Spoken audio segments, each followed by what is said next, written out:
এক গ্রামে ছোট ছেলে ইয়াসিন ছিল, যে দাদির পাশে বসে কুরআন তেলাওয়াত করত। দাদি সবসময় বলতেন, এই ছেলে একদিন আল্লাহর পথে মানুষ হবে। কিন্তু বড় হয়ে সে শহরে পড়াশোনা করতে গিয়ে দুনিয়ার চাকচিক্যে হারিয়ে যায়। অফিসে ব্যস্ত, নামাজ ভুলে যায়, দুনিয়ার আনন্দের চাপে আত্মিক শান্তি হারায়। এক রাতে বৃষ্টির মধ্যে গাড়ি চালাতে গিয়ে সে ভয়াবহ দুর্ঘটনায় পড়ে।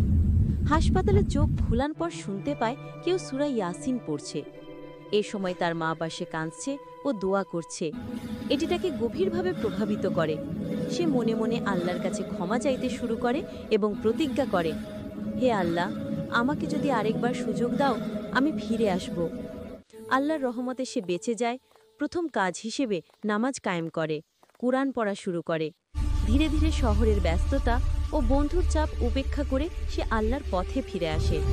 গ্রামে ফিরে গিয়ে ছোট ছেলে মেয়েদের কুরআন শেখাতে শুরু করে, গরিবদের সাহায্য করে, মানুষকে আল্লাহর পথে ডাক দেয়। কিছু বছর পর অসুস্থ হয়ে পড়লেও প্রতিদিন রাতে তাহাজ্জুদ নামাজ পড়ে।